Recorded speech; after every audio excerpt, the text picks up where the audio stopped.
Hello दोस्तों, अगर आपको भी जानना है कि बीपीएससी में भौतिकी से कहाँ से घुमा फिरा कर सवाल आते हैं तो ये क्लास आपके लिए है। बिना थ्योरी पढ़े और एग्ज़ाम ओरिएंटेड टॉपिक जानने के लिए और क्वेश्चंस लगाने के लिए, क्योंकि ये पीवाईक्यू की क्लास है। तो welcome to my channel Noor BPSC classes, जहाँ पर क्लास 4 तक भौतिकी की पीवाईक्यू की अपलोडेड हो चुकी है। जिसने नहीं देखा वो जाकर ज़रूर देख लो, और जो चैनल पर नए हैं वो आखिरी तक बनो ताकि आप और अच्छा तैयारी कर सको। ठीक है, तो क्लास नंबर मैंने 70 क्वेश्चन नंबर मैंने 70 तक करा दिया है और क्लास नंबर 4 कंप्लीट हो गई है। आज क्लास नंबर 5 है एंड क्वेश्चन नंबर 71 से हम शुरू करते हैं बिना देरी किए हुए। तो देखो, कह रहा क्वेश्चन, ओम मीटर मात्रक है। तो ओम मीटर जो है वो किसका यूनिट है? तो ये है प्रतिरोधकता यानी रेजिस्टिविटी की। तो ऑप्शन नंबर सी एकदम करेक्ट होगा। एक्सप्लेनेशन के साथ पढ़ेंगे ताकि हम और डिटेल में इसे जान सके। तो कह रहा है, रेजिस्टिविटी किसी पदार्थ द्वारा विद्युत धारा के प्रवाह का विरोध करने की क्षमता का प्रतीक है। रेजिस्टिविटी उसे कहते हैं जो इलेक्ट्रिक करंट के विरोध अगेंस्ट में जो प्रवाह करने की क्षमता के प्रतीक है। ठीक है, विरोध करने की क्षमता को। देखो, एसआई मात्रक ओम मीटर होता है, याद रखो। ओम मीटर किसका होता है? रेजिस्टिविटी प्रतिरोधकता का। ठीक है, देखो, कम प्रतिरोधकता वाले पदार्थ सरलता से विद्युत आवेश को चलने देते हैं। ठीक है, जिसका रेजिस्टिविटी कम होगा उसमें करंट ज़्यादा अच्छे से पास हो जाता है, इजीली पास हो जाता है, और जिसका रेजिस्टिविटी ज़्यादा होता है वो उसमें करंट को पास होने में मुश्किल होती है। ठीक है, अब देखो, प्रतिरोध का ऐसा यूनिट क्या है? ओम। ठीक है, चालकत देखो, कंडक्टेंस का मात्रक क्या है? साइमंस, तथा आवेश का मात्रक क्या है? कूलम। ठीक है, तो इम्पोर्टेंट था जो मैंने बता दिया। अब हम आते हैं क्वेश्चन नंबर 72। 72 क्या कह रहे हैं, एक बार अच्छे से पढ़ेंगे और कोशिश करेंगे समझने का। ठीक है, तो 72 क्या कह रहा है, एक बार देखो। 72 कह रहा है कि दाब का मात्रक है। तो यानी दाब का मतलब इंग्लिश में होता है प्रेशर, और प्रेशर का जो ऐसा यूनिट होता है, मतलब यूनिट होता है, वो होता है ऑप्शन नंबर ये, उपयुक्त से 1 से अधिक होगा। क्योंकि इसका एक्सप्लेनेशन देखो, आप खुद समझ जाओगे कि प्रेशर बराबर बल बटा क्षेत्रफल होता है। ओके, तो इसमें से कोई नहीं होगा। ठीक है, अब हम आते हैं क्वेश्चन नंबर 73। ठीक है, 73 क्या कह रहा है? सूर्य का प्रकाश पृथ्वी पर पहुंचता है, बहुत ही इजी, सभी को पता होगा, कितने मिनट में? तो ये उपयुक्त में से 1 से अधिक होगा, क्योंकि यहाँ पे गलत दिया हुआ है ना भाई। 500 सेकंड लगते हैं और 8 मिनट 20 सेकंड। तो ये एनसीईआरटी नॉट लोशन बुक में बिल्कुल क्लियर दिया हुआ है कि 8 मिनट 20 सेकंड यानी 16 पॉइंट समथिंग सेकंड लगता है, जिसको राउंड ऑफ करके 8 मिनट और 20 सेकंड कहा जाता है। तो उपयुक्त में से कोई नहीं, ना 5 मिनट, ना 8 मिनट, ना 6 मिनट, ना 10 मिनट। ठीक है, क्वेश्चन नंबर 74 क्या कर रहा है? निम्नलिखित में से कौन सा अदिश राशि है? वेरी इंपॉर्टेंट क्वेश्चन, ये 4 क्लास में आ चुका है, तो इसे स्टार मार्क लगा लो। क्या कह रहा है कि अदिश राशि कौन सा है? तो अदिश राशि सभी को पता होगा कि अदिश राशि का मतलब क्या होता है? Scalar quantity. ठीक है, और स्केलर क्वांटिटी का मतलब जिसमें होता है कि जिसमें सिर्फ मैग्नीट्यूड हो, डायरेक्शन नहीं हो। ठीक है, तो इसका होगा ऑप्शन नंबर बी, दाब सही होगा। अब ये याद कर लो कि इसमें से कौन कौन से स्केलर क्वांटिटी होते हैं, मैंने पहले ही सर्कल कर दिया है, इसलिए आप लोग समझ सकते हैं एंड नोट बना सकते हैं।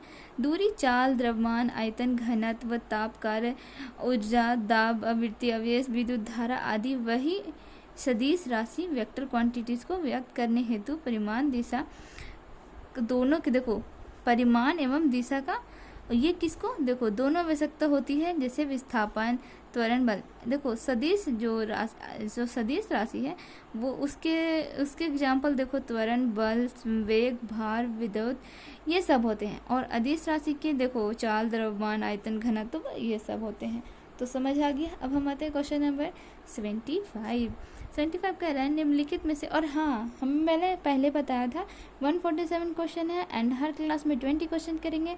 तो 20 क्वेश्चन से आज हम लोग 90 क्वेश्चन पहुँच जाएंगे, और फिर बचेगा सिर्फ 60 क्वेश्चन 3 डेज में पूरा भौतिकी कंप्लीट, फिजिक्स का पीवाईक्यू कंप्लीट। तो देखो, कह रहा है कि देखो, किस राशि का मात्रक नहीं है? यानी वह कौन सा इसमें से राशि है जिसका मात्रक ही नहीं है, तो वह है विकृति। विकृति का सभी को पता होगा कि उसका मात्रक नहीं होता है। इसके पीछे एक रीजन है, इसे देख लो, आप बहुत अच्छे से समझ सकते हो। प्रतिबल का क्या होता है, देखो बल अपॉन क्षेत्रफल, और इसका न्यूटन पर मीटर स्क्वायर में हम लोग डिनोट करते हैं। बल का क्या होता है, देखो बल बराबर होता है द्रव्यमान इंटू त्वरण, और इसको ऐसा यूनिट होता है किलोग्राम मीटर पर सेंटीमीटर या न्यूटन, ठीक है। और दाब का देखो, दाब का क्या होता है, बल बटा क्षेत्रफल। दाब और स्ट्रेस का सेम होता है। अब देखो विकृति स्ट्रेन का होता है लंबाई में बदलाव और मूल में लंबाई। विकृति विमाहीन है, राशि है जिसका कोई मात्रक नहीं होता। ओके, ठीक है। अब हम आते हैं क्वेश्चन नंबर 76। अब 76 क्या कह रहा है, देखो कह रहा है वायु में ध्वनि तरंग होती है। तो वायु में जो ध्वनि तरंग होती है वो कैसी होती है, तो वो होती है अनुदैर्घ्य, यानी ऑप्शन नंबर बी करेक्ट है।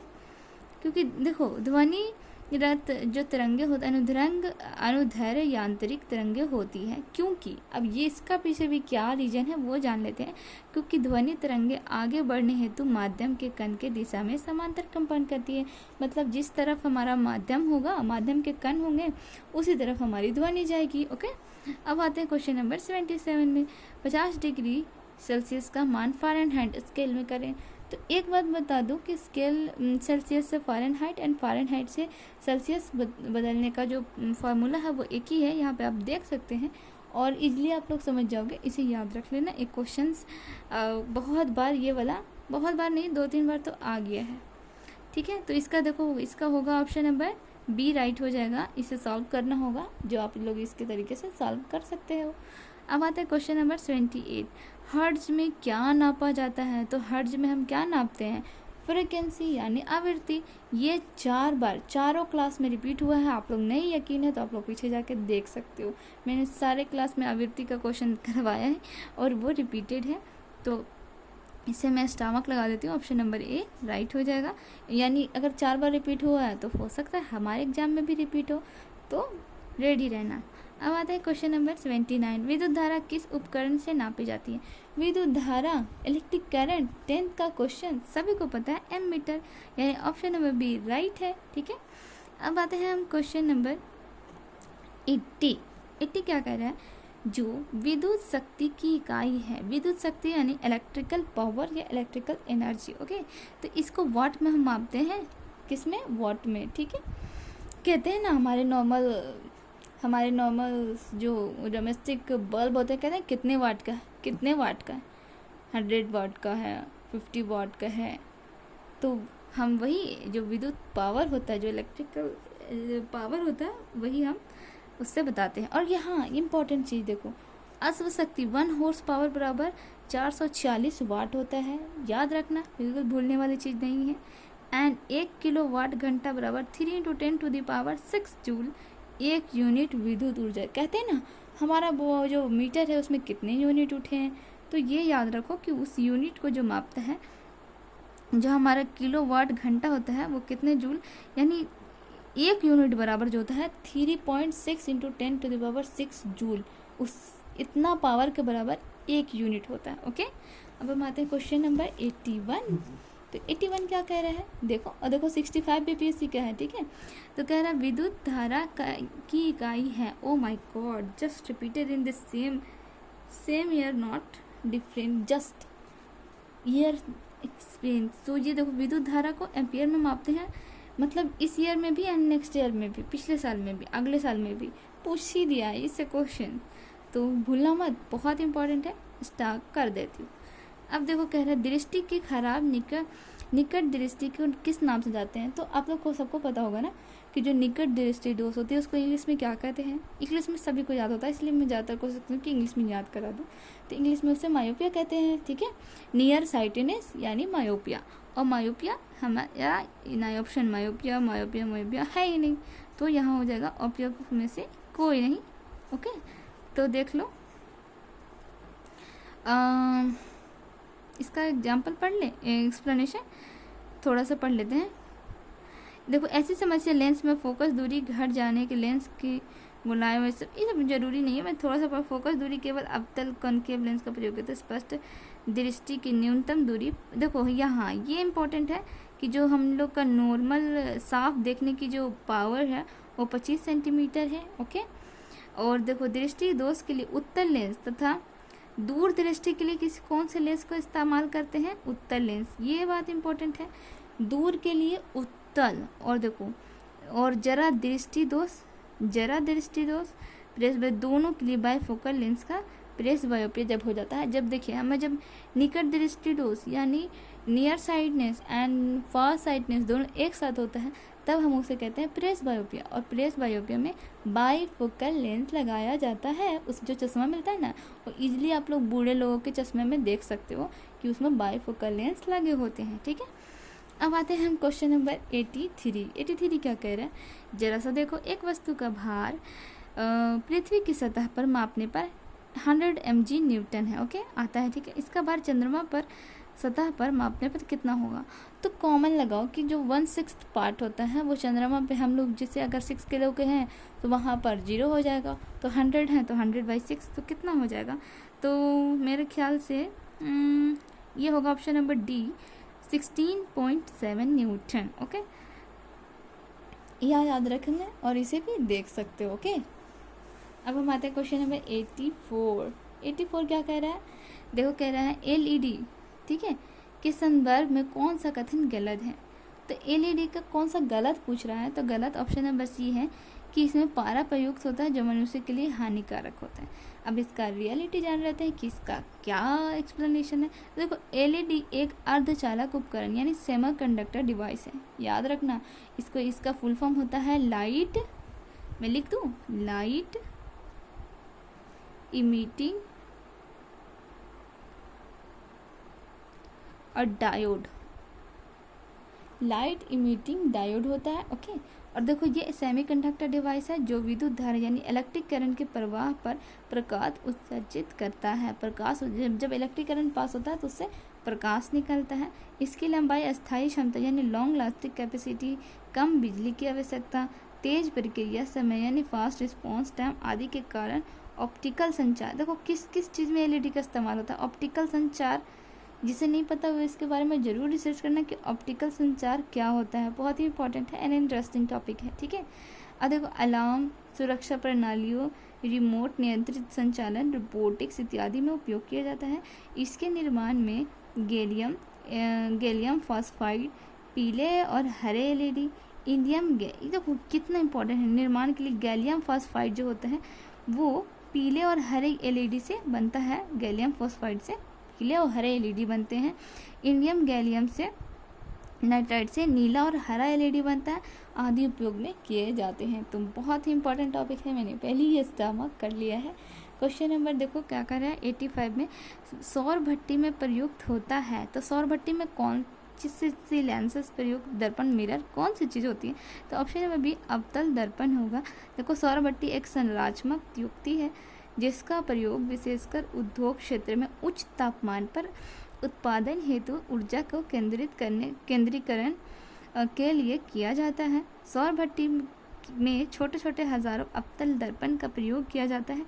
इसके फोकस पर एक भट्टी रखा जाता है जहां सूर्य की विकिरणें दर्पण पर परिवर्तित होकर एक बिंदु पर मिलती है, जिस कारण भट्टी का तापमान और अधिक बढ़ जाता है।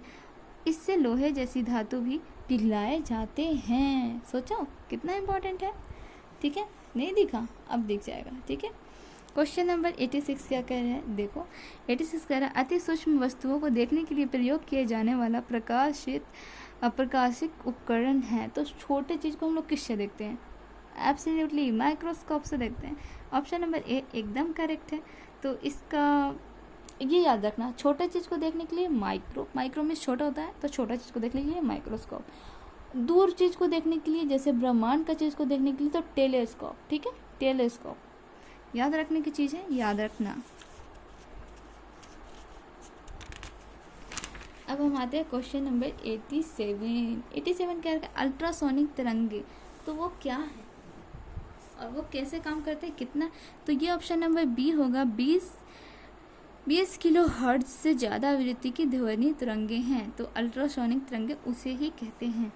ये देखो, दूध के अंदर से हानिकारक जीवाणु को मारने के लिए, मस्तिष्क के ट्यूमर का पता लगाने के लिए और गठिया रोग के उपचार हेतु किया जाता है। तो ये किस चीज़ का उपयोग किया जाता है? प्रसर्व तरंगे। देखो, प्रसर्व तरंगे उपयोग समुद्र की गहराई के कपड़ों को, वायुन घड़ियों ऊर्जा को साफ करने। तो देखो, प्रसर्व तरंगे, ठीक है, प्रसर्व तरंगे, ये याद रखना। प्रसर्व जो 20,000 हर्ट्ज होते हैं वो ये सब में काम होता है। डबल स्टमक में कर दो ताकि ज़्यादा आप लोग याद कर सकें, नोट्स बना सके इसका। 88 क्या कह रहा है? एंगस्ट्रॉम इकाई है, यानी यूनिट से क्वेश्चन आएगा, यूनिट एंड डायमेंशन से ज़रूर पढ़ के जाएंगे डिटेल में, न तो क्वेश्चंस को अच्छे से डीपली पढ़ लेना। तो एंगस्ट्रॉम इकाई है किसका है? तो तरंग दैर्घ्य का। ऑप्शन नंबर ए एकदम करेक्ट है। 1 एंगस्ट्रॉम बराबर 10⁻⁻10 मीटर होता है, ठीक है। क्वेश्चन नंबर 89 फिर से आ गई, आवृत्ति को मापा जाता है, नापा जाता है तो हर्ट्ज में। ये कौन नहीं जाता? अब कितना बार रिपीट करोगे यार, मैं तो इसे डबल स्टार स्माइली लगा देती हूँ ताकि मैं इस क्वेश्चन को हंस के एक बार में आंसर दे सकूँ, ठीक है। क्वेश्चन नंबर आता है 90 एंड आज का लास्ट क्वेश्चन। तो कह रहा है सही कथन चुनिए, सही कथन चुनने को कह रहे हैं। तो देखो, ये बात तो सभी को याद होगा कि लाल प्रकाश तरंग दैर्घ्य बैगनी प्रकाश के तरंग दैर्घ्य से ज़्यादा होता है। तो ऑप्शन नंबर बी सही कथन है, तो याद रखना। देखो, VIBGYOR विबग्योर होते हैं, देखो, और ये अपोजिट होते हैं, यानी वॉयलेट का सबसे कम तरंग दैर्घ्य होता है और रेड का जो होता है वो सबसे ज़्यादा तरंग दैर्घ्य होता है, ठीक है, याद रखना। और इससे एक चीज़ से आप लोग ऐसे भी याद रख सकते हो, जो बड़े बड़े टावर्स होते हैं उस पर रेड लाइट क्यों लगाया जाता है? इंडिकेशंस के लिए, क्योंकि रेड लाइट का तरंग दैर्घ्य ज़्यादा होने के कारण कोई भी विमान ऊपर से अगर पास होएगा तो उन्हें ज़्यादा दूर तक दिखाई पड़ सकता है कि यहाँ पर टावर है, ठीक है। तो ये इजी तरीका है याद करने के लिए, इसी ट्रिक से मैंने भी याद रखा था। तो आज फिर क्लास का 20 क्वेश्चंस हो गए हैं, जो आखिरी तक बने हुए हैं उसके लिए थैंक यू, मेरे क्लासेस को देखने के लिए, मेरे टॉपिक्स को सुनने के लिए। एंड अगर पसंद आया तो लाइक करें, कमेंट करें एंड सब्सक्राइब करें ताकि मुझे और मोटिवेशन मिले। और जिसने नहीं देखा मेरी पिछली क्लास वो ज़रूर जाकर देख लेना। तो फिर मिलते हैं नेक्स्ट क्लास में 20 क्वेश्चंस के साथ। तो थैंक यू, बाय बाय।